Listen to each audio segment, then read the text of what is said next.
What the three-masked home invaders didn't know when they kicked down Sarah Mitchell's door at midnight was that the single mother they'd marked as an easy target had been Phantom 2, the Army's highest-scoring female sniper in Afghanistan. Her sleeping daughter's room lay at the end of a perfect fatal funnel they just walked into.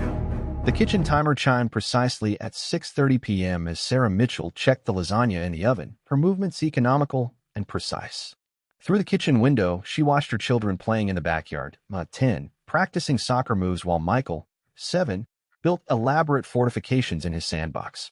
Her eyes automatically scanned the tree line beyond her privacy fence, an old habit from years of Overwatch missions that had saved her units' lives more times than she could count. 5 minutes until dinner, she called out, voice carrying with the same calm authority that once guided reconnaissance teams through hostile territory.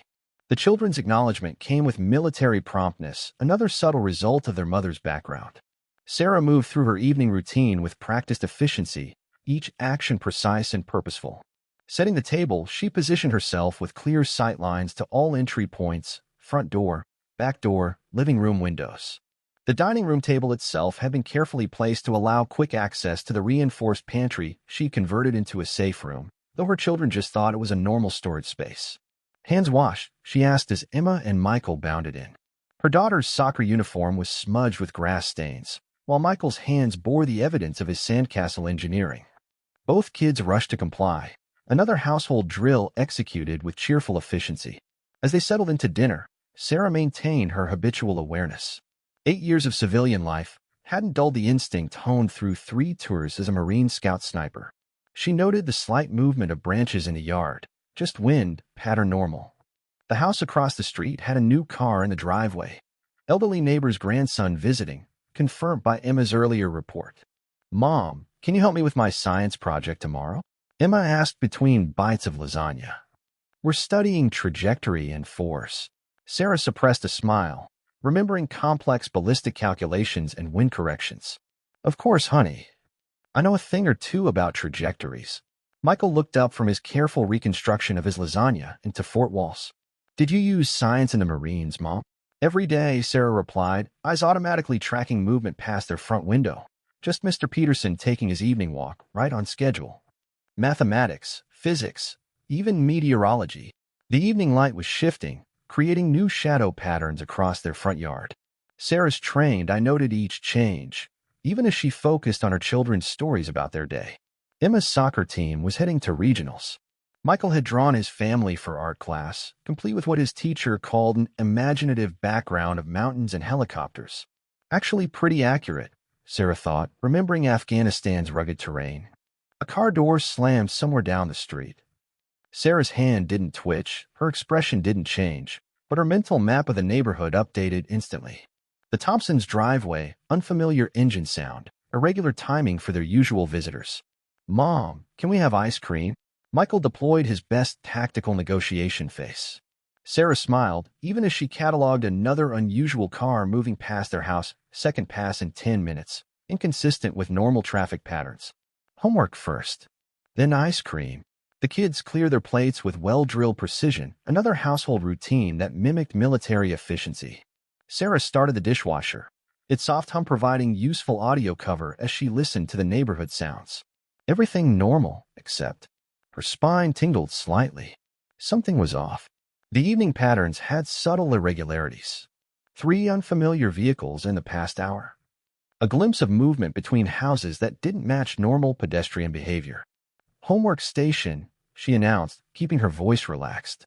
The dining room table gave her clear views of all approaches while the children worked. Emma pulled out her math textbook, while Michael attacked his spelling worksheet with the same determination he'd shown his sandcastle.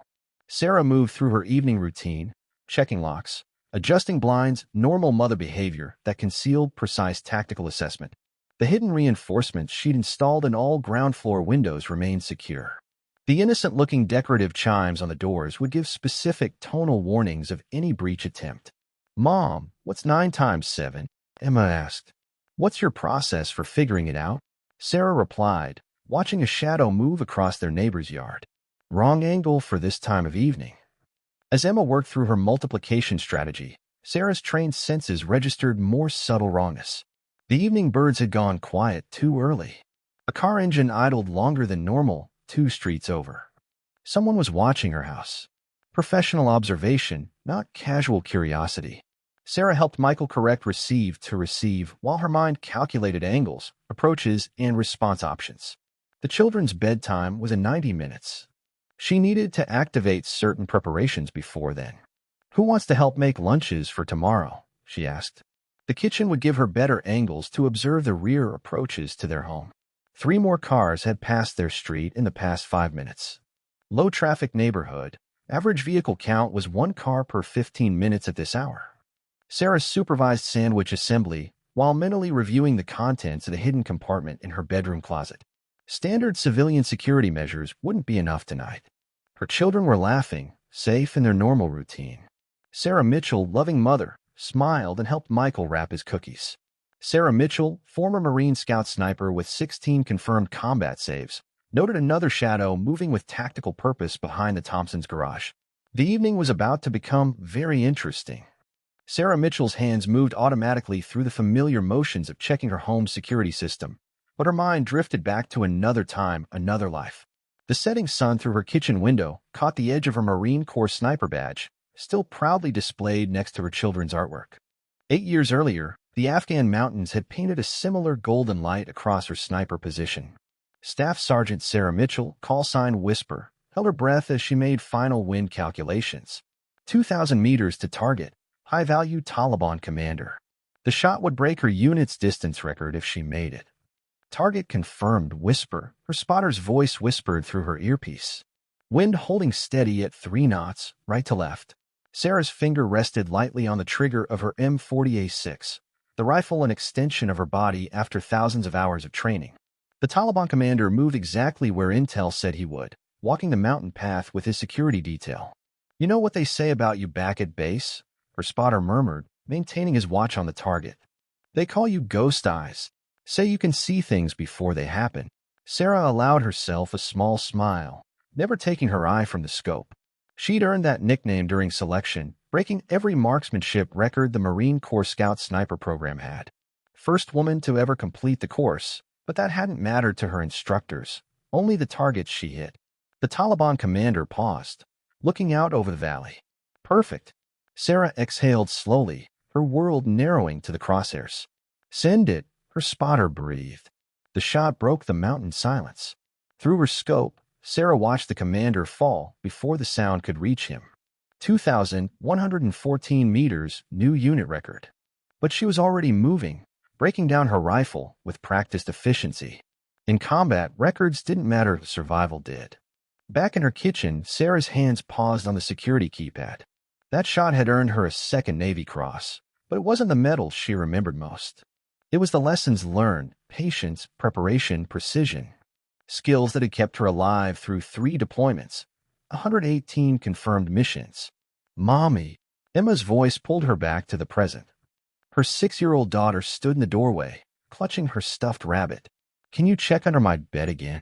Sarah knelt down, gathering Emma into her arms. Of course, baby. You know, Mommy always checks everything, right? The little girl nodded, snuggling closer. She didn't know about her mother's military service yet, wouldn't understand what it meant to be one of only 3 female snipers in Marine Corps history. Moving through Emma's room, Sarah maintained the same methodical attention to detail that had made her legendary in the field. Check the windows. Clear the closet. Verify the security sensors. To her daughter, it was just Mommy being thorough. To Sarah, it was muscle memory from years of keeping her unit alive. All clear, sweetie, she assured Emma, tucking her into bed. But her mind flashed to another night, another clearing operation. Kandahar Province, 2018. Her team had walked into an ambush. The firefight lasted 6 hours. Sarah had used every skill learned in sniper school, making impossible shots to keep Taliban fighters from flanking their position. When ammunition ran low, she'd switch to her sidearm, coordinating the team's defense until air support arrived. Her commanding officer had tried to write her up for a Silver Star after that. Sarah had declined. The mission was classified anyway. But the lesson stayed with her. Always be prepared, always maintain awareness, always protect your team. Now her team was smaller, just Emma and 3-year-old Michael, but no less precious. Back downstairs, Sarah did another security sweep. The habits that had kept her alive in combat zones now protected her children. Her fingers traced the hidden compartment where she kept her civilian hunting rifle. Not military grade like her old M40A6, but she kept it maintained to the same exacting standards. Ma'am, she remembered her instructor saying during sniper school graduation, "You've got a gift. Natural talent's rare enough, but combining it with your level of discipline, that's once in a generation." Sarah had simply nodded, accepting the compliment with the same quiet confidence that made her legendary among scout snipers. She'd never wanted recognition, just the opportunity to serve, to protect. Now, watching the street through her front window, those same instincts stirred. Something felt wrong. Call it combat intuition, call it ghost eyes, but Sarah had learned to trust her senses. The suburban street looked peaceful enough, but subtle details caught her attention. The same car passing by twice. A shadow moving between houses that didn't belong to any of her neighbors. Sarah Mitchell, ex-Marine Corps sniper, single mother of two, felt her tactical awareness heighten. She'd traded combat zones for suburbia, but she'd never lost the skills that made her one of the deadliest snipers in Marine Corps history. If trouble was coming, it would find her ready. Her children slept peacefully upstairs, unaware that their mother was already preparing for a threat she couldn't quite identify yet. But that was fine. Awareness of danger was often the difference between life and death. Sarah had learned that lesson through 118 successful missions. She'd protected her team in Afghanistan. She'd keep her family safe here. The night deepened as Sarah maintained her vigilance. Ghost Eyes was watching. Sarah Mitchell's trained eye caught the subtle reflection in her neighbor's window, a quick flash of movement that most people would miss. 8 years as a Marine Corps Scout sniper had taught her to notice these small details. She continued loading the dishwasher, maintaining her routine while her mind cataloged every anomaly from the past hour. Third vehicle pass in 20 minutes. Same engine sound, different headlight patterns. They're switching vehicles, she thought, keeping her movements casual as she glanced at her children doing homework at the kitchen table. Emma, 10, worked on math problems while Jack, 8, focused on his reading assignment. "Time for bed, guys," Sarah announced, her voice calm despite the tactical assessment running through her mind. The vehicle patterns matched surveillance techniques she'd seen in Kandahar. Professional. Methodical. Testing response times. "But Mom, it's only 8:45, Emma protested, looking up from her homework. "And tomorrow's Saturday," Jack added hopefully. Sarah smiled, maintaining her relaxed demeanor while her peripheral vision caught another shadow movement across the street. "Tell you what, you can read in bed for 15 minutes. "Deal." The kids grudgingly agreed, gathering their school materials. Sarah guided them upstairs, each step accompanied by mental calculations. Distance to the safe room, 12 feet from the children's bedrooms. Time needed for secure lockdown, 30 seconds.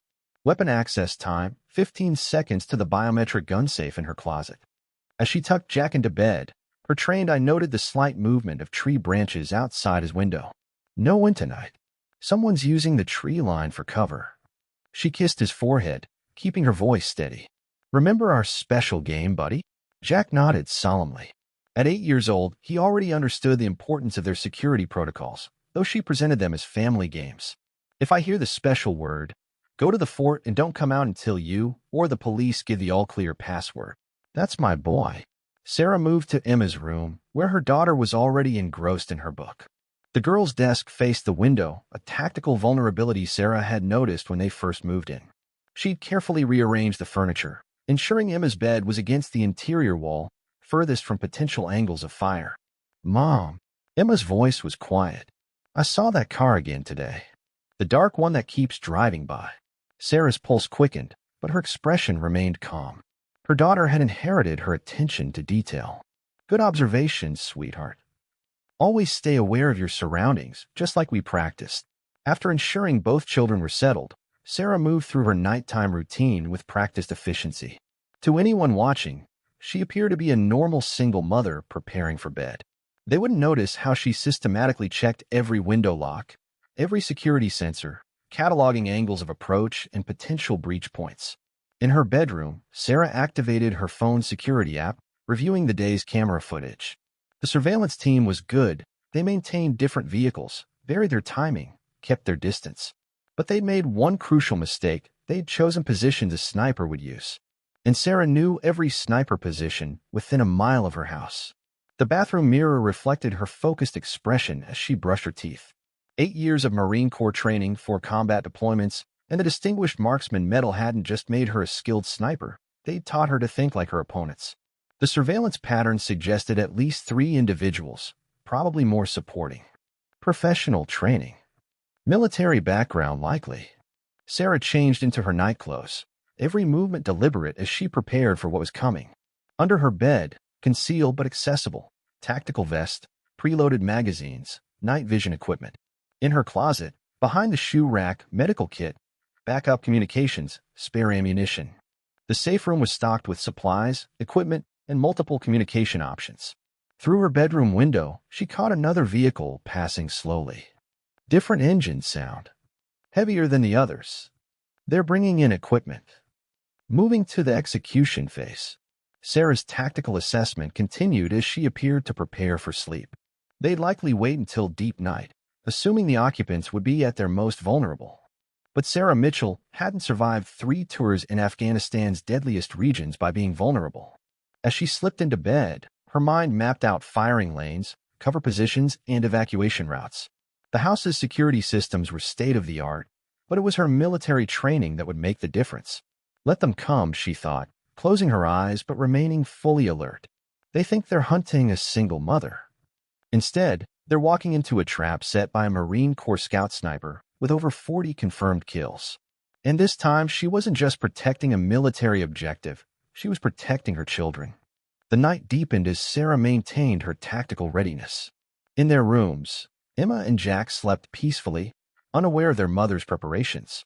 Outside, the surveillance team continued their pattern, professional but predictable. They were about to learn why Sarah Mitchell's combat record included the phrase highest success rate in unit history. The real question wasn't whether they would attack. The question was whether they'd realize their mistake before it was too late. Sarah's hand brushed against the concealed panic button beside her bed, ready to initiate the response she prepared for since the first signs of surveillance. The night was about to become very interesting. The sound of breaking glass shattered the midnight silence.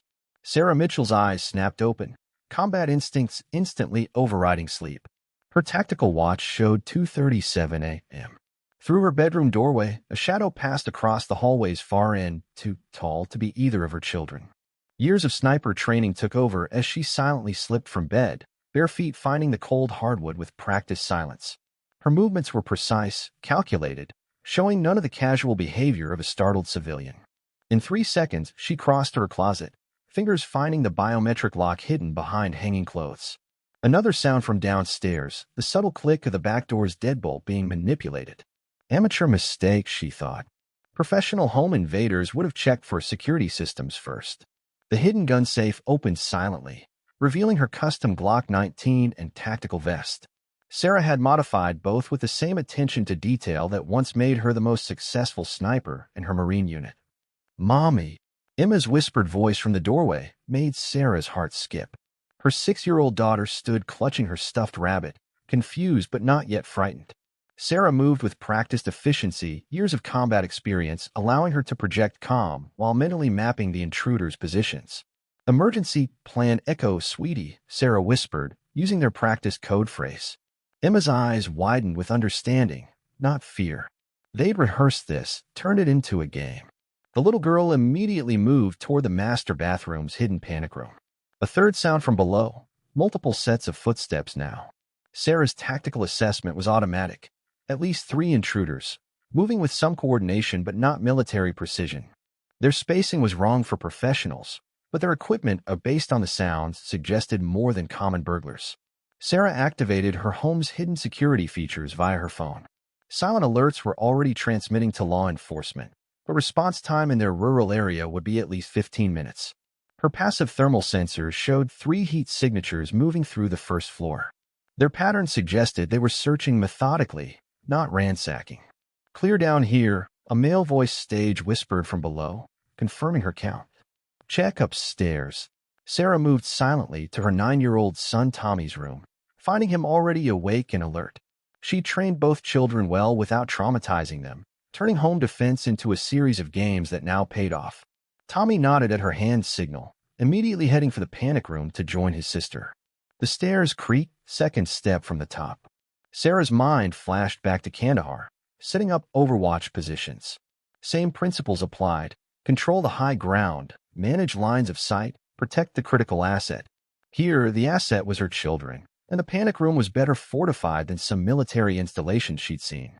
First intruder crested the stairs. Weapon visible, compact submachine gun, possibly an MP5. Sarah's tactical assessment continued automatically. Weapons suggested professional criminals, but their movement patterns screamed amateur. They'd watched the house but hadn't done proper reconnaissance. Didn't know who lived here. 2 kids' rooms. The lead intruder sub-vocalized into a radio, confirming Sarah's suspicion of amateur tactics. No professional would risk radio communication at this stage. Master bedroom at the end. No sign of the woman. Sarah allowed herself a cold smile, positioning herself in the shadows where the hallway met her bedroom. They'd come expecting an easy target, single mother, 2 kids, isolated house. Their intel was good enough to know her routine, but not her background. Fatal mistake. The lead intruder moved past the panic room's concealed door, weapons sweeping the hallway inefficiently. His night vision gear was quality hardware, but he hadn't bothered checking his corners properly. Sarah could have taken him 3 different ways already, but she needed to confirm the children's safety first. A soft click from the panic room's hidden door confirmed both children were secured. Sarah's tactical options expanded immediately. Now she could focus on the threat, knowing Emma and Tommy were behind 6 inches of hardened steel. Something's wrong, a second intruder whispered, showing better instincts than his teammate. This is too quiet. Where are the kids? Sarah moved like a shadow, positioning herself for maximum tactical advantage. Years of sniper training combined with close-quarters combat experience guided every silent step. These men had come expecting to find a helpless single mother. Instead, they'd walked into the kill zone of a Marine Corps sniper with over 30 confirmed eliminations. The lead intruder reached her bedroom door, weapon up but stance sloppy.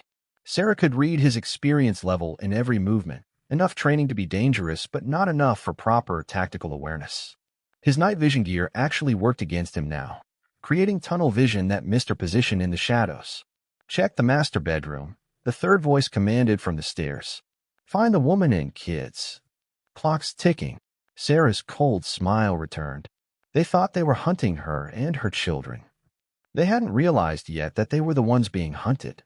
As the lead intruder stepped past her position, Sarah prepared to demonstrate why her Marine unit had called her Ghost during 3 combat tours. Time to teach these amateurs why you don't threaten a sniper's children. Sarah Mitchell moved through her darkened home with the practiced silence learned through countless infiltration missions. Her sock-covered feet made no sound on the hardwood floors, years of sniper training evident in how she maintained perfect balance despite the low light. Through her thermal scope, she studied the heat signatures of 3 figures moving between the houses across the street, their attempted concealment betraying their military-style training. "Mommy," Emma's whispered voice carried from the reinforced safe room. "Are they still out there?" "Everything's okay, baby," Sarah assured her daughter while maintaining visual contact with the threats. The converted craft room had been her first renovation after buying the house, reinforced walls and a steel core door providing peace of mind for exactly this kind of situation. 8-year-old Emma and 6-year-old James were secure inside with water, snacks, and their fully charged tablets. "Just stay quiet like we practiced." Sarah's mind flashed back to her last deployment, tracking insurgents through mountain passes in Afghanistan. The way these men moved, maintaining spacing and using cover, they weren't common criminals. Her tactical assessment categorized their behaviors automatically: professional stance, coordinated movements, consistent spacing. Former military, probably special operations based on their discipline. Through her modified home security cameras, Sarah watched them establishing contained points around her property. They were good, using terrain features for cover while maintaining overlapping fields of view. But they didn't know they were being watched. The exterior cameras appeared standard consumer grade, but Sarah had upgraded them with military-spec thermal and night vision capabilities. The same type she'd used to protect forward operating bases. "Dispatch, this is Sierra Mike," she whispered into her phone, using her old call sign. The 911 operator had patched her through to the police tactical unit. 3 targets holding position, military tactics evident. "Be advised, they're carrying what appears to be suppressed weapons based on barrel profile. Copy, Sierra Mike, the tactical commander responded. Units are 10 minutes out, establishing perimeter. Can you maintain observation? Affirmative. I have overwatch on all approaches. Sarah moved to another pre-planned position, one that gave her clear views of both front and back entries. The house layout had been a major selling point. Good lines of sight, minimal blind spots, easily defensible. The real estate agent had thought she was crazy walking through talking about fields of fire.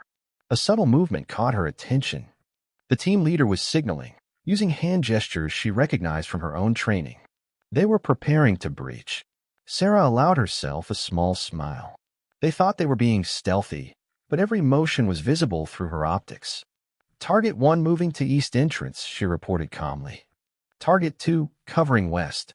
Target 3 maintaining overwatch from neighbor's oak tree. Her voice carried the same professional detachment she'd used calling targets in Kandahar. Sierra Mike, be advised backup is still 8 minutes out, dispatch warned. Copy that. Sarah moved smoothly to her next prepared position. I have the situation contained. A metallic sound from the back door confirmed her assessment. They were testing for alarm sensors.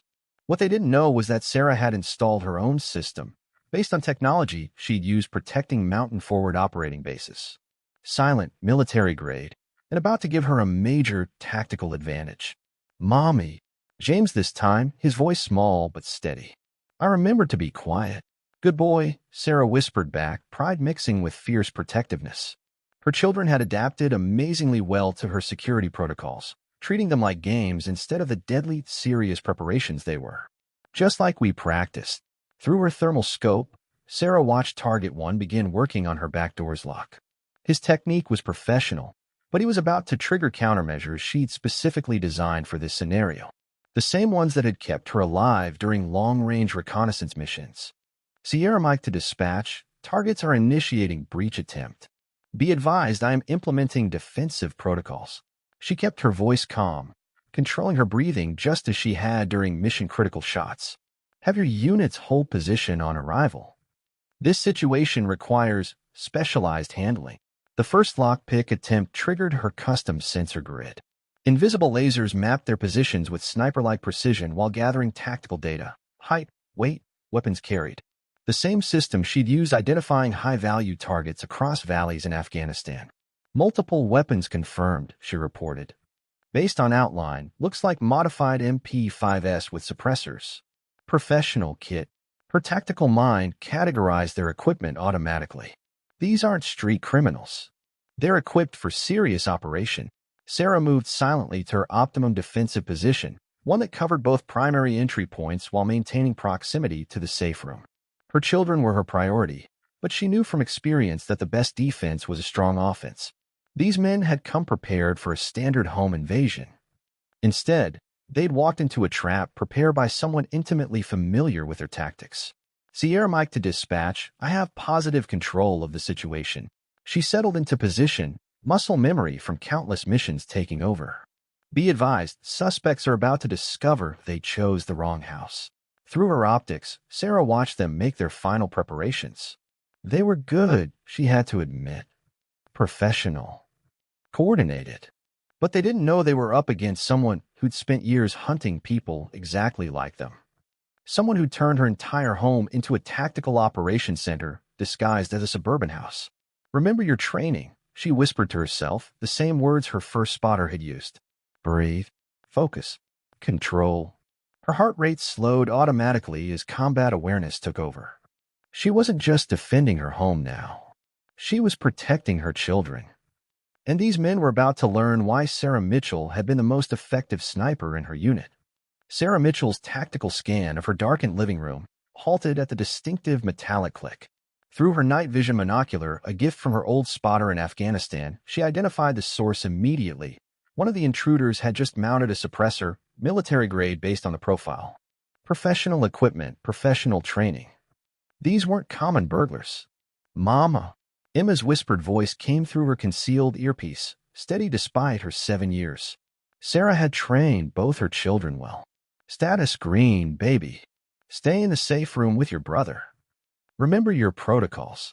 Sarah's voice remained calm, measured. The same tone she'd used calling targets in Kandahar. Through the thermal imaging panel she'd installed last year, paranoid, her friends had called her, she tracked 3 distinct heat signatures moving with disciplined precision. Their formation spoke volumes. These men had training, probably special operations background. The way they cleared corners, maintained spacing, used hand signals she recognized from her own military days. The lead intruder paused at her family photos, studying them with professional interest. His tactical vest caught the moonlight plate carrier, not standard criminal gear. Multiple magazine pouches, communications equipment, ceramic plates from the profile. This was a targeted operation. Contact 3 has cry precision gear, she sub-vocalized into her throat mic, documenting everything for the police.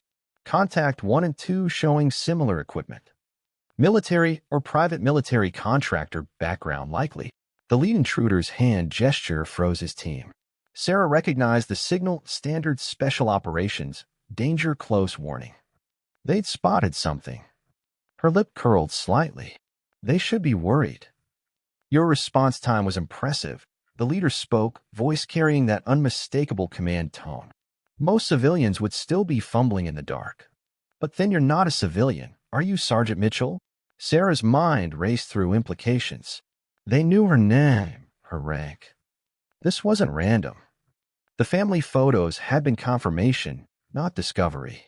3 combat tours as a sniper, he continued. They still tell stories about Echo Valley. 12 confirmed kills in under 4 minutes. Very impressive. The other intruders moved to flanking positions, demonstrating professional small unit tactics. Sarah noted their movement patterns, cataloging weaknesses. Their training was good, but she spotted the subtle differences in doctrine. Private military contractors, not active military.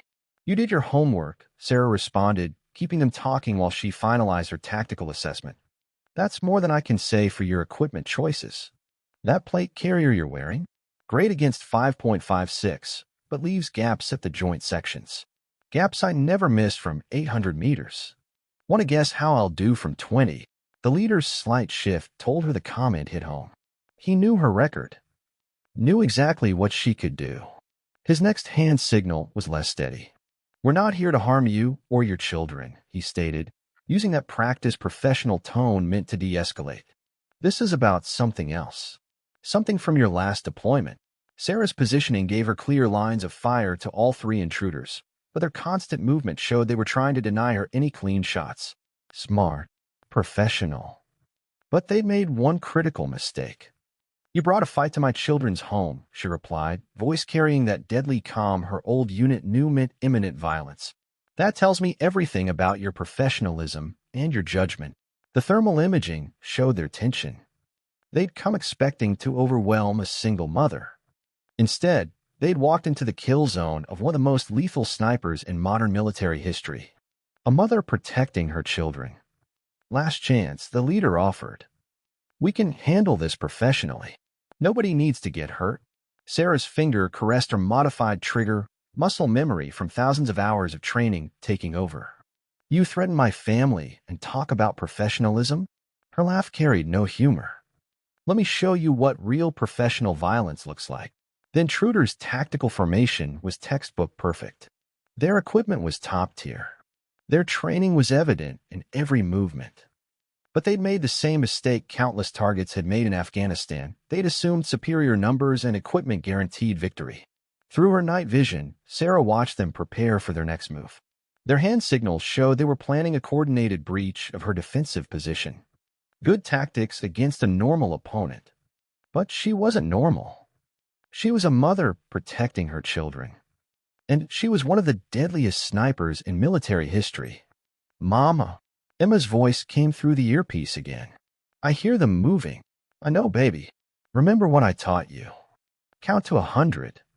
Keep your brother safe. Mama's going to remind some people why they should have done better research. The leader raised his hand for the assault signal. Sarah's smile held no warmth. Time to show these professionals the difference between private military training and a real thing.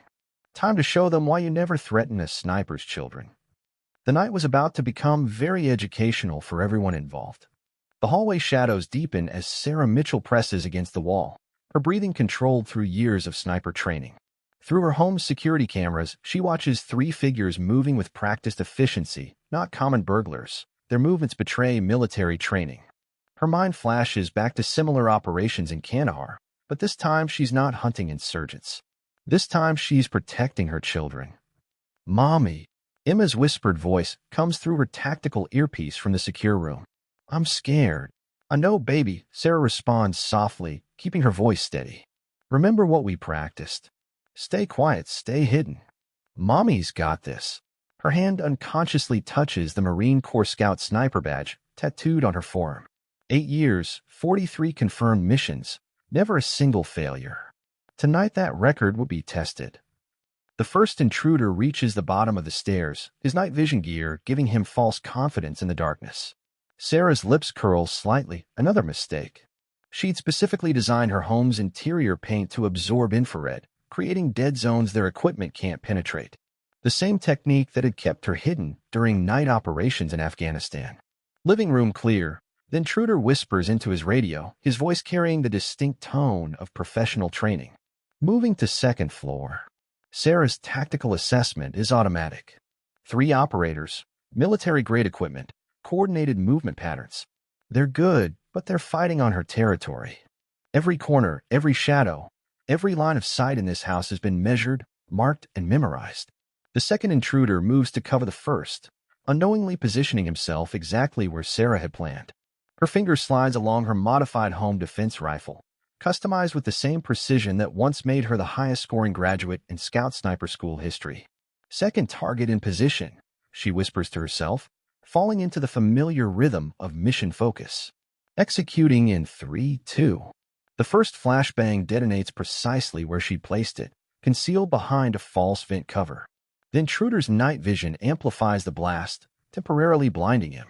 His partner instinctively turns, professional training making him check on his teammate. That moment of distraction is all Sarah needs. She moves like a ghost, just as she'd done countless times in combat zones. 2 shots, precision placed with subsonic ammunition. The first catches the lead intruder's body armor at the shoulder joint, a disabling shot, not lethal. The second takes his partner's weapon hand. Both men drop, their military training evident in how they immediately seek cover despite their injuries. Hostile contact. The third intruder shouts, his voice carrying the edge of someone enthused to their plans falling apart. She's got tactical training. Sarah's already moving, using pre-planned routes through her own home. A picture of Emma's last birthday hangs on the wall. She'd measured the exact angle 2 months ago. The mirror behind it gives her perfect view of the third intruder's position. You're in my house, she broadcasts clearly, her voice carrying the calm authority that once commanded sniper teams. I've got you bracketed 0 escape angles. Your friends are injured, but alive. Let's keep it that way. A burst of automatic fire answers her, spraying the wall where she'd been moments ago. Sarah shakes her head, another mistake. The sound of gunfire tells her exactly where he is, and more importantly, confirms his position relative to her next prepared point. Last chance, she calls out, moving silently through rehearsed paths. You've got military training. You know what happens when you face a prepared defender in their own territory. Through her tactical glasses, she watches his heat signature shifting. He's good, moving from cover to cover, but he doesn't realize every piece of furniture has been positioned to create fatal funnels. The same principles she'd used to control enemy movement in urban combat now turn her home into a tactical maze. Who are you? He demands, frustration evident in his voice as another carefully prepared angle forces him to move exactly where she wants him. 8 years Force Recon Scout Sniper, she responds calmly, settling into position. 43 confirmed missions. And those were just the ones they recorded. Her finger finds the trigger, muscle memory from thousands of training hours taking over. But more importantly, I'm a mother protecting her children. Last warning, surrender or become target 44. The intruder's tactical pause tells her he's finally understanding his situation. His team's injuries, the precise shots, the controlled tactics, everything confirming he's facing a professional. More importantly, he's facing a mother with combat training and every possible home field advantage. Stand down, he finally calls out, his weapon lowering. Standing down, Sarah maintains her position, watching through prepared angles as he places his weapon on the ground. Police sirens grow louder in the distance. Her silent alarm had worked perfectly. But until they arrive, she keeps her rifle trained on target, years of sniper discipline preventing any premature relaxation. "Kids secure?" she asks through her tactical earpiece. "We're okay, Mommy," Emma whispers back. "You promised you'd keep us safe." Sarah allows herself a small smile, though her aim never wavers. Some promises are easier to keep when you've got 8 years of Marine Corps Scout sniper training backing them up. Through her security feeds, she watches the first 2 intruders remaining still, their injuries painful but not life-threatening. Exactly as she planned. The night settles into a controlled pause as Sarah maintains tactical dominance over her home. She fought in some of the world's most dangerous places, but tonight she confirmed what every Marine knows: the fiercest fighting force isn't the one with the most training. It's the one with the most important thing to protect. Sarah Mitchell watched through her thermal scope as the intruders regrouped in her living room, their heat signatures betraying professional military positioning. 10 years as a Marine Corps Scout sniper had taught her to read body language, even through thermal imaging. These weren't common burglars. Their movement patterns screamed special operations training. "Mama." Emma's whisper came through her tactical earpiece, her 7-year-old daughter's voice steady despite the situation. Sarah had trained both her children for emergencies, though she'd never expected to need those protocols in their own home. "Status green, sweetheart," Sarah responded softly, using their coded communication system. "Stay in the panic room with your brother. Remember your training." Through her scope, she watched the lead intruder signal his team using military hand gestures. Her jaw tightened. Standard special forces, close-quarters combat formations. They were setting up for a professional sweep of the upper floor. In the distance, police sirens wailed, but Sarah knew they were at least 10 minutes out. The local department had been drawn away by a suspicious fire on the other side of town. Not a coincidence. The intruders moved with practiced precision, their modified MP5S equipped with suppressors and thermal optics. They'd come prepared for a professional job. What they hadn't prepared for was facing someone with more combat experience than their entire team combined. Sarah's mind flashed back to Kandahar, 2016. A similar situation, but there she'd been protecting a forward operating base. Now she was protecting something far more precious.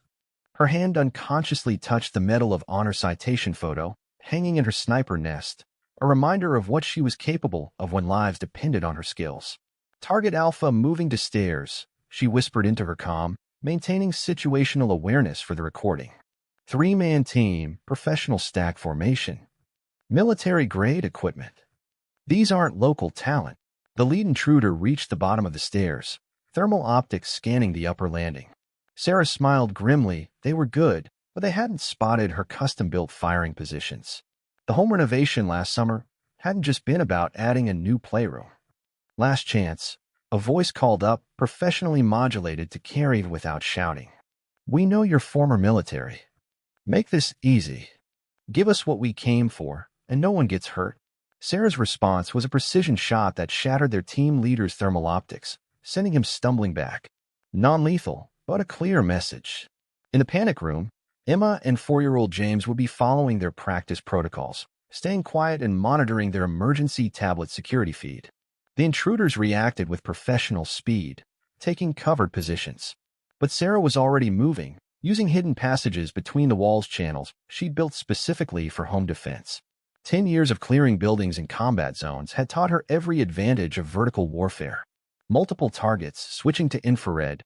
One intruder reported, his tactical communication picked up by Sarah's surveillance system. "She's got military-grade countermeasures up here." "You're in my house," Sarah whispered, though they couldn't hear her. "Everything here is a countermeasure." The second intruder moved up the stairs, covering angles with professional thoroughness. But he missed the pressure plate that triggered Sarah's prepared defense. Non-lethal riot gas, carefully calculated to fill the stairwell without reaching the children's panic room. Her combat engineering courses hadn't gone to waste. Gas. Professional setup. The intruder's voice carried training discipline even through his coughing. "This is a full tactical environment." Sarah was already moving again, using their distraction to change positions. Through her thermal, she watched them don protective masks, more evidence of professional preparation. But she'd expected that. The gas was just to make them use up equipment, reveal capabilities. Mama, tablet shows 3 more outside. Emma's whisper came through the comm. Sarah felt a surge of pride. Her daughter was maintaining perfect tactical awareness, just as they'd practiced. Good girl. Keep monitoring. Status green. Sarah moved to another firing position, gathering intelligence on their equipment and tactics. Everything about these intruders radiated military or intelligence community background. The question was why they were here. The lead intruder had recovered from the optical strike, switching to backup gear. Handler actual target is demonstrating advanced tactical capabilities. Requesting authorization for elevated force. Sarah's blood ran cold at the radio call. That terminology, that protocol, she knew which organization they were from. The question was why they'd send a wet work team after a retired sniper and her children. The intruders began a coordinated sweep of the upper floor, moving with a precision that came from years of professional training. But Sarah had spent her career countering exactly these tactics. Every piece of furniture, every doorway, every line of sight in her home had been chosen and modified for defensive warfare. Target has multiple prepared positions, one intruder reported. Professional setup. Possible agency background. Not agency, Sarah thought. Marine Corps Scout Sniper with the second highest confirmed kill count in Corps history. And now mother protecting her children. They were about to learn which role made her more dangerous. All units, switch to tactical frequency delta, the leader ordered. She's monitoring comms. Sarah allowed herself a small smile as she moved to her next position. Of course, she was monitoring comms. This was her house, her children, her mission. And she was just getting started. The real question was what they wanted badly enough to risk attacking a decorated Marine Corps sniper in her own home. Whatever it was, they were about to learn why her call sign in Afghanistan had been Guardian Angel. Because when Sarah Mitchell took a protective position, nothing got through her to the people she was defending. The intruders were about to learn that the hard way. Sarah Mitchell's trained ear caught the subtle creak of floorboards above the safe room, a sound that shouldn't exist. Her children, Emma 8 and Jason 6, remained perfectly quiet in their rehearsed hiding spots, following the protocol she drilled into them since moving to this house. Through her tactical headset, she heard the police dispatcher, unit still 15 minutes out. Multiple incidents across town blocking response. The former Marine Scout sniper tracked the intruder's movements through the house's acoustics, a skill honed across 3 combat tours. They were good, moving with military precision, but they'd made a critical mistake. They'd threatened her children. Mommy, Emma whispered, barely audible. They're trying to open the upstairs panels. Sarah's blood ran cold. The access panels she'd installed in the upper floor. They'd found them. These weren't common burglars. They'd done their homework. Her mind raced through CQB scenarios she'd practiced in Fallujah. Stay in your spots, she commanded softly. Remember what we practiced. Through her thermal imaging monocle equipment she kept from her service days, she tracked 2 heat signatures converging on the master bedroom. The third, their leader, moved with practiced efficiency toward the hidden access route to the safe room. His movements betrayed special operations training. Last chance, a voice called out, professional, controlled. We know who you are, Staff Sergeant Mitchell. 3-time Purple Heart recipient. Distinguished service in Force Recon. Give us what we came for, and this ends quietly. Sarah's mind flashed to the classified intelligence drive hidden in her go bag. The real reason they were here. Her position in military intelligence hadn't ended with her discharge. She'd been the one to identify their shadow operation. Now they were cleaning up loose ends. The thermal imaging showed the leader approaching the concealed safe room entrance. His movements were textbook special operations. Sarah made her decision. Emma, Jason, activate protocol echo. Both children immediately pressed their emergency buttons, sending preset alerts to her former unit commander. If anything happened to her, the intelligence would still get through. A metallic sound from above. They were breaching the reinforced panels. Sarah moved silently into position, her years of CQB training taking over. The house's layout, carefully modified after purchase, was about to become their biggest disadvantage. Found the access point. One of them reported quietly. Professional comms, encrypted frequencies. Definitely ex-military. Sarah activated her home's defensive measures. The children's wing plunged into complete darkness as specialized panels slid into place. Through her monocle, she watched the intruders pause, reassessing.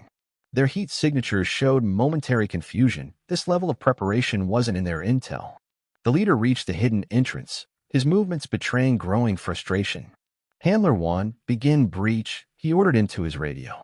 Sarah allowed herself a grim smile. That's what she'd been waiting for. As the first explosive charge detonated against the reinforced door, Sarah activated the house's ventilation system. Modified for military specs, it would isolate the children's wing while flooding the upper floor with CS-GAT non-lethal, but brutally effective in enclosed spaces. The two operators upstairs broke formation immediately, professional discipline cracking as the gas hit them. But the leader maintained position, protected by his tactical gear. His thermal signature showed him readying a second breach charge. "Mommy," Jason whispered, "just like hide and seek?" "Just like we practiced, baby," Sarah confirmed, moving to her prepositioned defense point. "Remember, no matter what you hear, stay quiet and still." Both children finished in unison. The second charge detonated, but the reinforced door held. Sarah had designed it to withstand multiple breaching attempts. Through her thermal imaging, she watched the leader reach for something else-shaped charges. He was done playing nice. "Final warning, Staff Sergeant," he called out. "There's no tactical advantage here. You're alone, protecting two kids. Stand down." Sarah's response was to activate her house's final defensive measure. Emergency lights strobed through the upper floor, their random pattern designed to disorient even through tactical goggles. The two operators upstairs were now completely compromised, but the leader maintained his position. He was right about one thing: she was alone, protecting two children. But he'd forgotten what that meant. In Afghanistan, she once held a sniper position for 3 days to protect a school full of children. Her spotter had called her the most dangerously protective mother in the Corps. The shaped charge detonated, finally breaching the reinforced door. The leader moved in with textbook precision, but Sarah was already moving. Years of CQB training combined with a mother's instinct for protecting her young. His first burst of suppressed fire hit exactly where she'd been a second before. Her counterstrike caught him completely off guard, a combination of Marine Corps hand-to-hand and techniques learned in back alleys of Baghdad. They called her Ghost Mother in the Corps for her ability to protect and eliminate threats with equal skill. As the leader's weapon clattered away and Sarah locked him in a chokehold, she proved why. Through her tactical headset, she finally heard what she'd been waiting for. "This is Force Recon Unit 7, approaching from multiple vectors.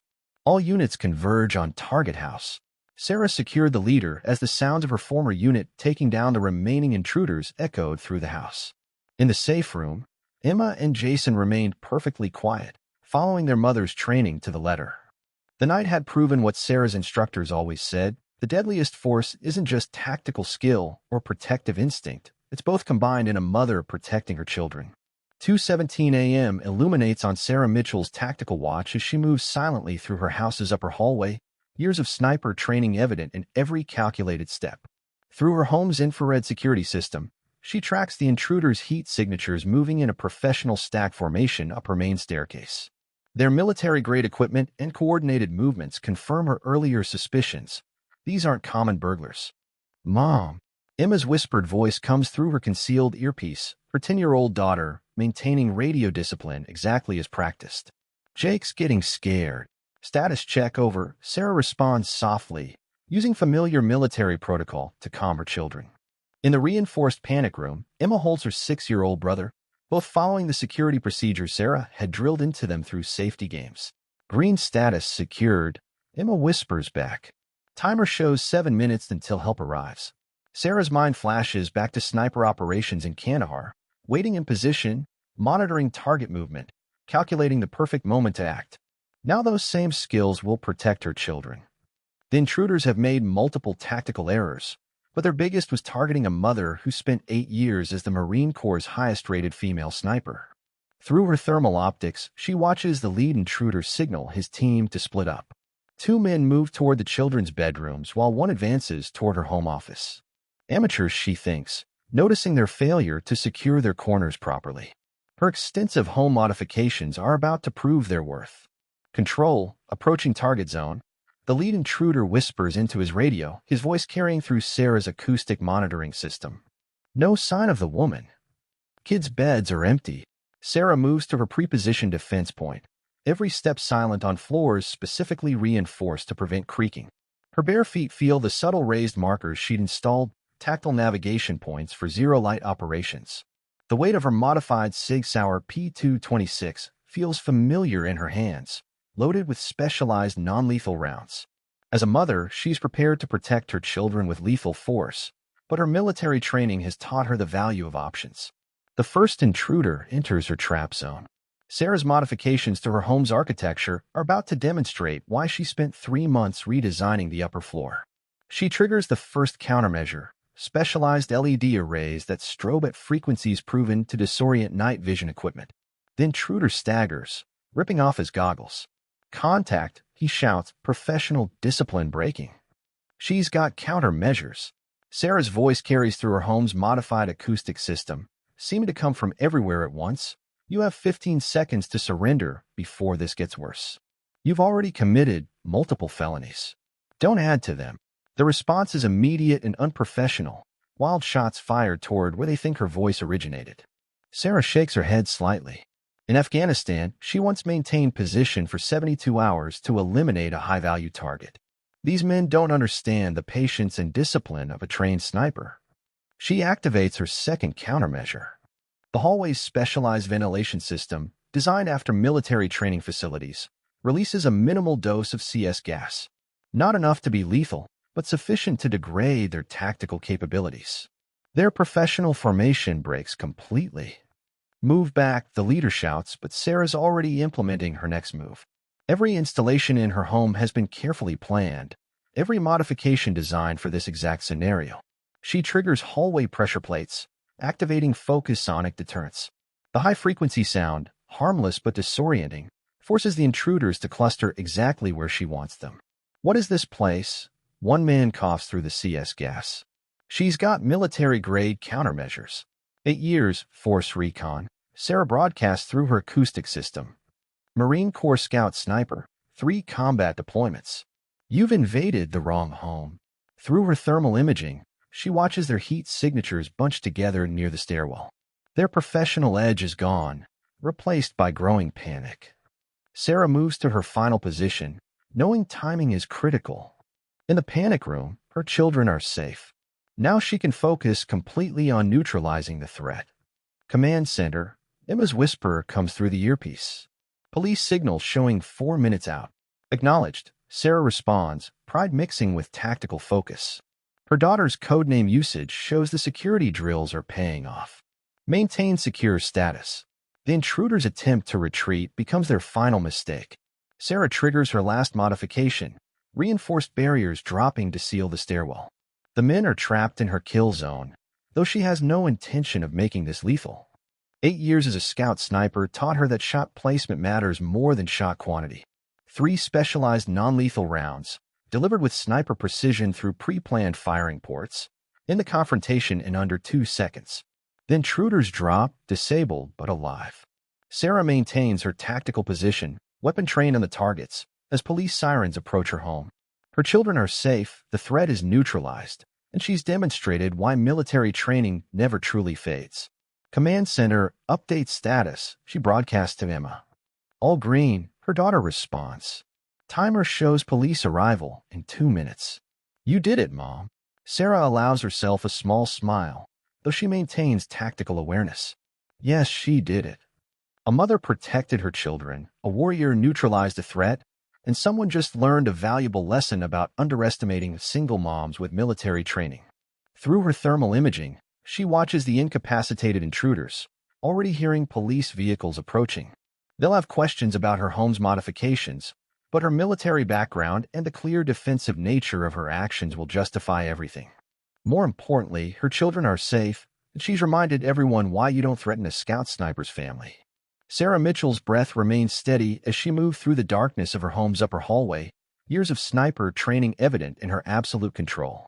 The hardwood floor, which would have creaked under most footsteps, remains silent beneath her precise movements. Through her military-grade night vision monocular, she tracked the 2 remaining intruders as they moved toward her children's reinforced safe room. "Breach that door," the leader ordered, his voice carrying the unmistakable tone of professional military training. The woman's got to be protecting something valuable in there. Sarah's jaw tightened. They still didn't understand. The safe room wasn't protecting valuables, it was protecting her children. And they just made their final mistake. The intruders had military training, evident in their movement patterns and equipment. Sarah recognized the hand signals, the tactical formation, even the way they checked corners. But they'd forgotten the first rule of close-quarters combat. Never let the enemy choose the battlefield. Through her earpiece, she heard her daughter Emma's whispered voice. "Mom, they're trying to break in." The 9-year-old's voice remained calm, just as Sarah had trained her. In the background, 6-year-old Tommy's breathing was steady. He was still asleep on the reinforced cot. "Stay quiet, baby," Sarah whispered. "Remember your training." Maintenance closet, top shelf. Emma's response was immediate. Green box, right side, combination 2-5-8-1. Sarah allowed herself a small smile. Her daughter remembered every detail of their security protocols. Inside that box was a military-grade GPS beacon, already activated and transmitting their location to Sarah's old unit. Help was coming, but she needed to end this now. The leader tried the electronic keypad, his frustration showing as it rejected each attempt. "Get the breaching charge," he ordered his remaining man. "We're done playing games." Sarah's mind flashed back to Afghanistan, to a night mission where she protected a school full of children from insurgents. Same situation, different battlefield. She checked her tactical position, years of combat experience guiding every decision. The hallway offered 3 angles of attack. The intruders had focused on the safe room door, forgetting to secure their rear. Amateurs. Even Special Forces veterans could get sloppy when they thought they had the upper hand. Sarah moved like a ghost, positioning herself at the perfect angle. The same angle she'd used to make that record-breaking shot in Kandahar, though tonight's distance would be measured in feet rather than kilometers.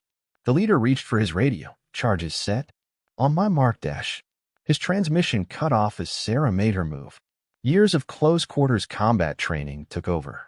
Her first strike targeted the subordinate's weapon hand, a precise hit that sent his breaching charge clattering to the floor.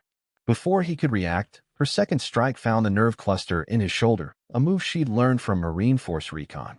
The leader spun with professional speed, but Sarah was already moving. She used his momentum against him, a technique from her hand-to-hand combat instructor in sniper school. His weapon came up, but too late. "Mom."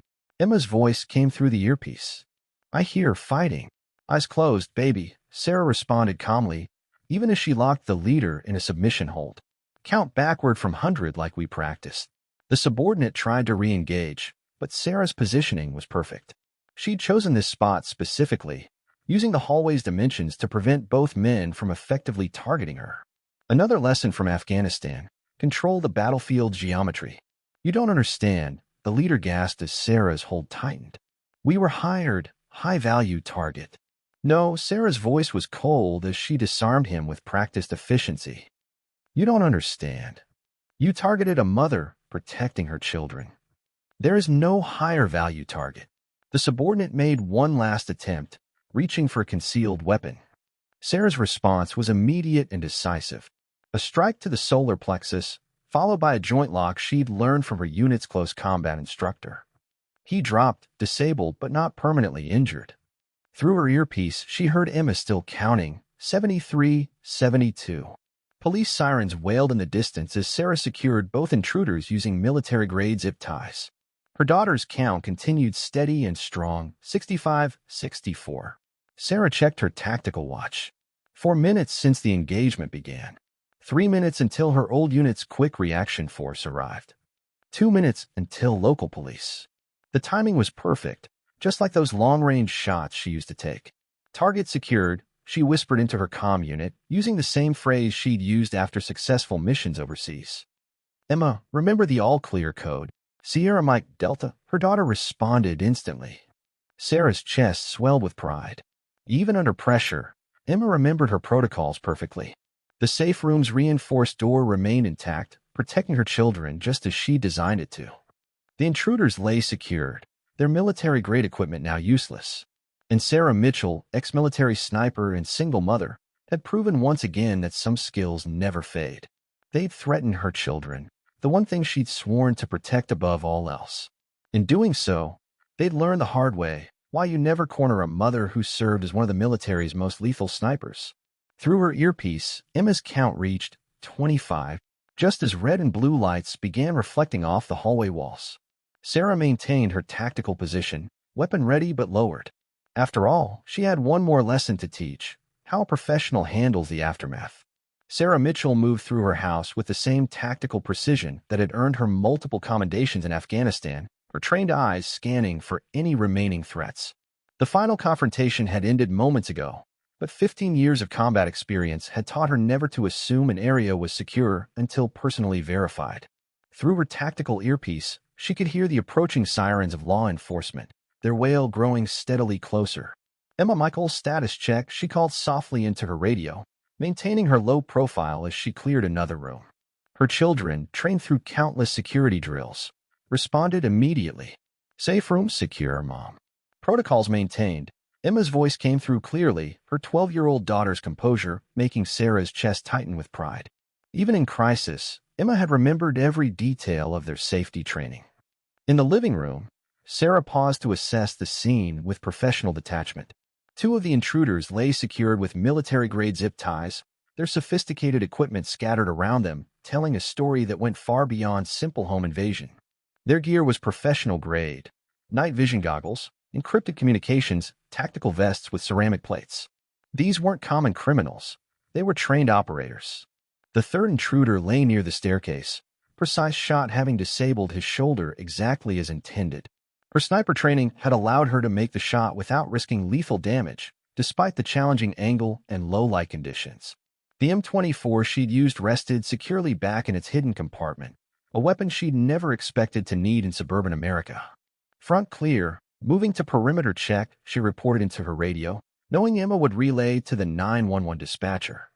Years of tactical operations had taught her the importance of clear communication chains. The dispatcher needed to know her movements to relay to responding units, preventing any misidentification when they arrived.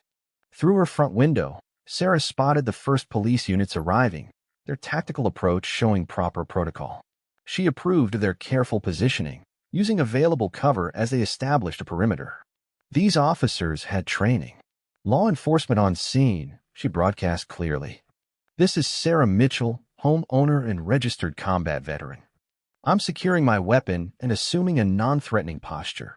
Her military ID lay ready near the front door, along with her credentials as a former Marine Corps Scout sniper. "Copy that, Ms. Mitchell," a professional voice responded through her security system's external speaker. "This is Sergeant Torres, Tactical Response Unit. We're going to approach the front door. Please keep your hands visible." Sarah moved with practiced efficiency, each motion deliberate and clear. After verifying the officer's credentials through her security cameras, she began the process of transitioning control of the scene. Her tactical mindset cataloged every detail automatically: 3 officers establishing perimeter control, 2 approaching the door, others securing the street perimeter. "Children secure in the reinforced safe room," she reported as Sergeant Torres entered. 3 subjects neutralized and secured. No additional threats detected during final sweep. Her report was crisp, professional, delivered in the same tone she'd used during mission debriefs in combat zones. Torres's expression shifted slightly as he took in the scene, noting the precision with which the intruders had been subdued. His tactical assessment was obvious. This was no ordinary home defense situation. "Ma'am, I'm seeing military-grade equipment here," he observed, securing the area with his team. "These subjects appear to be professionally trained." Sarah nodded, maintaining her position while more officers entered and began processing the scene. "Affirmative." Their tactics suggested special operations background. They breached using synchronized entry points, employed advanced night vision, and demonstrated tactical communications. She paused, letting the implications sink in. "This wasn't random, Sergeant." Evidence technicians began documenting the scene while medical units assessed the secured suspects. Sarah's shots had been precisely placed, the hallmark of a trained sniper. Disable, don't kill, unless absolutely necessary. It was a principle that had served her well in combat zones. "Mom," Emma's voice came through the radio. "Michael's asking if it's safe to come out." Sarah looked to Sergeant Torres, who nodded after consulting with his team. "Scene is secure. Control transferred to law enforcement. You can bring them out, but stay in the designated safe path we practiced." Even now, protection protocols remained in place. Watching her children emerge from the safe room, Sarah felt the familiar post-mission tension in her shoulders. The immediate threat was over, but her tactical mind was already processing implications. Professional operators don't target suburban homes randomly. Questions needed answers. Ms. Mitchell, Torres approached after conferring with his superiors. Given the nature of this incident and the equipment involved, FBI has been notified. They're sending a tactical assessment team. Sarah nodded, unsurprised. The gear alone would trigger federal involvement, let alone the apparent background of the attackers. She'd seen enough combat to recognize larger implications when they presented themselves. As she held her children close, Sarah's trained eyes continued scanning, assessing, analyzing. The house was secure, the threat neutralized, her family safe. But 15 years of combat experience told her this was just the beginning. Professional operators with military training don't act in isolation. The night had proven that her transition to civilian life hadn't dulled her capabilities. If anything, having her children to protect had made her more formidable. These intruders had expected to find an easy target, a single mother alone with her kids. Instead, they'd encountered a Marine Corps Scout sniper who'd never stopped being a warrior. She just found something even more important to protect. Detective James Rodriguez studied the crime scene photos spread across his desk while Sarah Mitchell sat calmly across from him, her posture reflecting years of military discipline. Morning light filtered through the precinct windows, illuminating evidence markers showing bullet trajectories that demonstrated precision born from years of combat experience. "Walk me through it again," Rodriguez requested, noting how Sarah's eyes constantly scanned the room, a habit ingrained from countless missions as a Marine Scout sniper. 3 points of entry, professional equipment, military-grade weapons. Sarah's hand unconsciously touched the Marine Corps sniper badge pinned to her civilian jacket. First sign was the perimeter breach at 2,207 hours, she stated, her voice carrying the measured tone of someone used to after-action reports. Patterns suggested professional training, likely private military background based on their movement disciplines. Rodriguez nodded, pulling out surveillance photos recovered from a hidden camera the intruders had planted days before. "They've been watching you," he observed, "but didn't know your background." "Common tactical error," Sarah replied, studying the photos with a sniper's attention to detail. They profile the house as a soft target, single mother, 2 children, minimal security presence. Failed to run proper reconnaissance on the occupants. The detectives spread out photos of the intruders' equipment. Military-grade night vision, breaching tools, tactical communications, gear that went far beyond standard home invasion hardware. "These aren't ordinary criminals," he noted. "Private military contractors gone rogue?" Sarah's eyes narrowed as she examined a distinctive modification on one of the recovered weapons. "That's a custom trigger group," she observed. "Limited production, used by specific PMC units. I encountered similar setups during joint operations in Kandahar." The door opened as FBI Special Agent Karen Chin entered, carrying additional files. "Background checks just came back on our survivors," she announced, laying out 3 personnel files. "You were right, Sarah. All 3 have private military connections. Worked for Atlas Security Solutions. The one's under investigation for weapons trafficking," Rodriguez added, connecting the dots. "They've been using home invasions to acquire weapons from private collections." Sarah studied the files, her tactical mind assembling the pieces. They had detailed floor plans, knew the layout, she noted. But their intel was outdated. "Those plans are from before I modified the house's defensive architecture." Agent Chen raised an eyebrow. "Modified how?" "Reinforced walls in the children's rooms. Ballistic materials in key locations. Multiple escape routes and safe rooms." Sarah's voice carried professional pride. "Applied lessons from combat zone hardening to civilian architecture." Rodriguez spread out photos showing the precision shots that had disabled 2 of the intruders. Single shots, non-lethal, but completely incapacitating. From impossible angles in total darkness. He shook his head in admiration. "They never stood a chance." Marine Scout Sniper Course record holder, Sarah stated without pride, just fact. 2,300 meters confirmed in Helmand Province.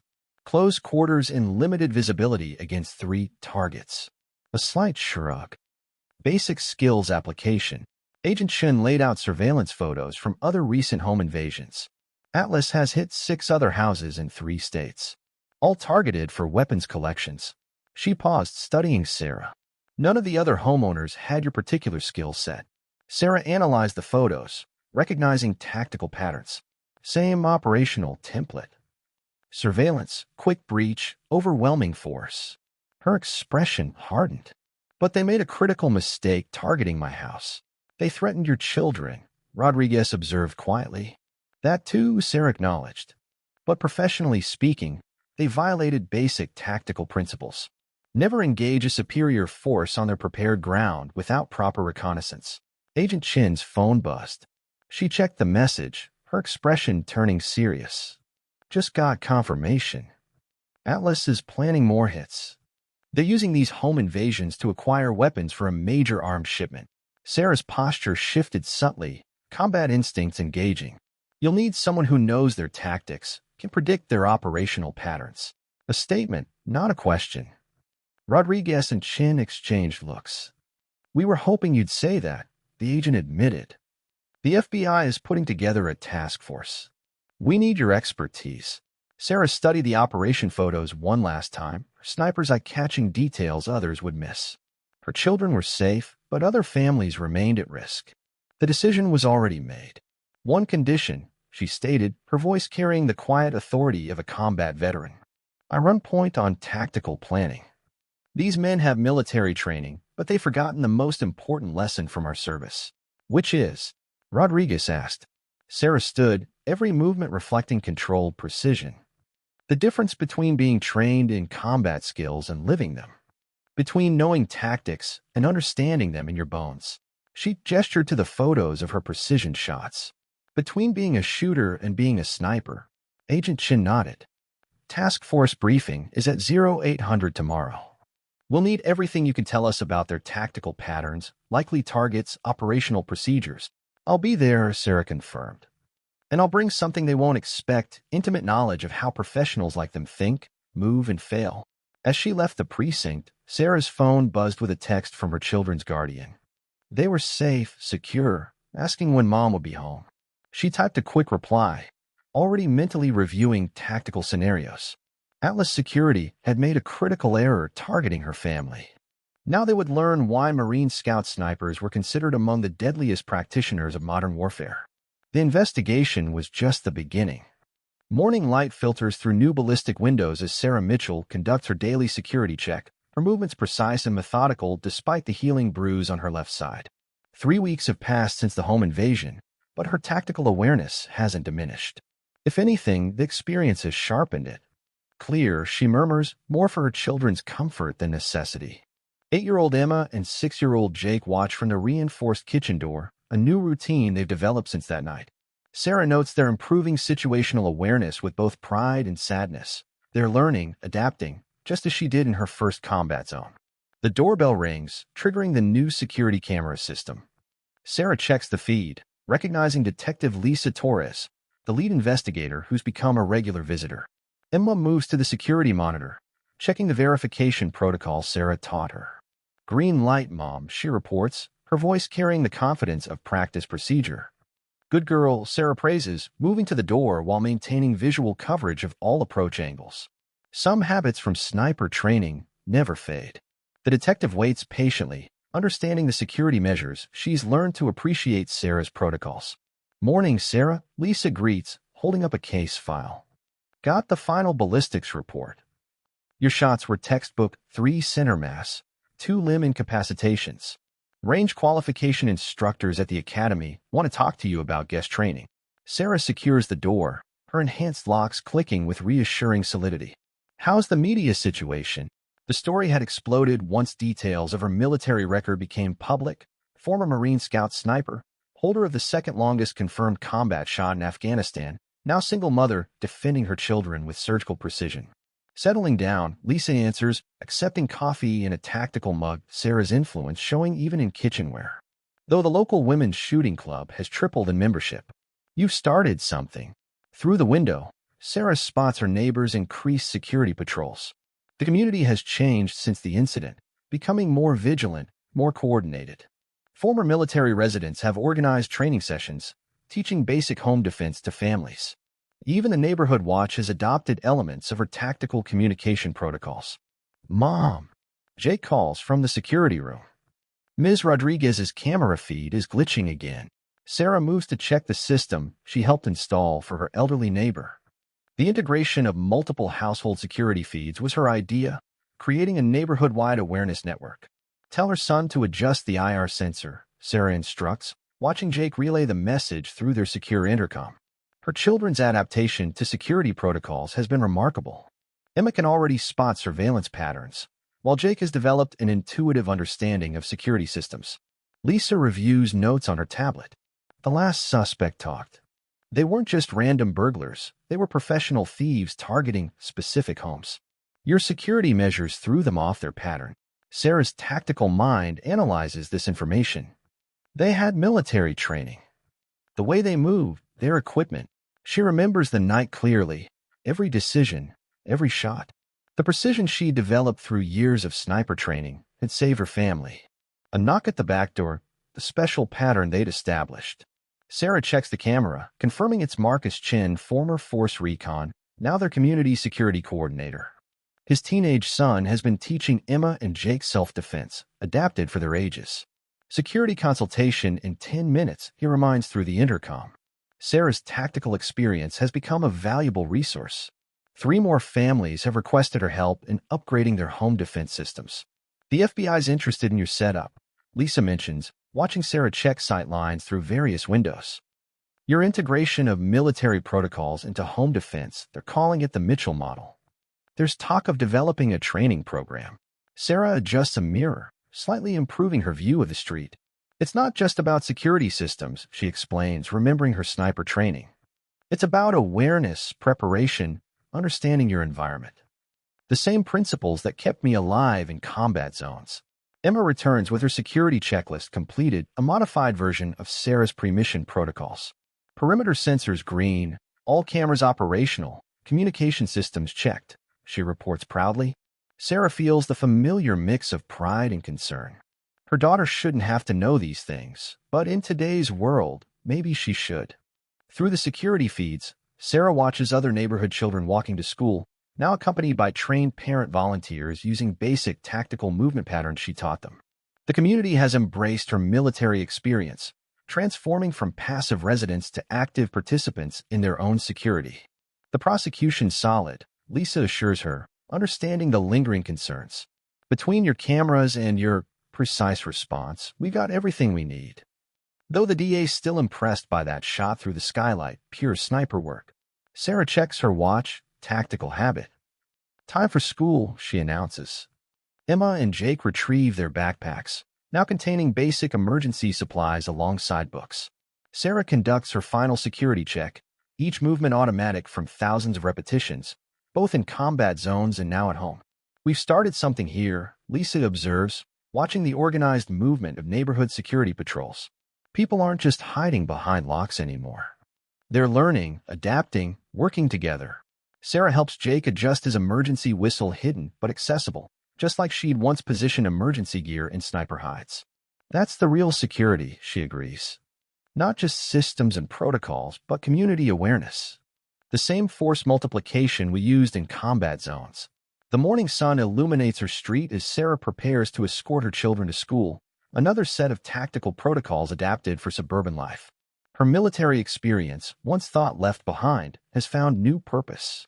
In protecting her family, she's helped protect her community, transforming fear into preparedness, isolation into coordination. Ready to move out, Emma announces, using her mother's old mission phrase. Sarah shoulders her concealed carry bag, designer on the outside, tactically organized inside. Some threats are gone, but others may come. Thanks to her sniper training, her combat experience, her military discipline, she'll be ready. And now, so will her community. Well, my friends, that's our story for today. I hope it brought a little joy to your afternoon. Don't forget to subscribe. It's completely free, and it helps make sure you never miss a new story. God bless, and I'll see you all next time.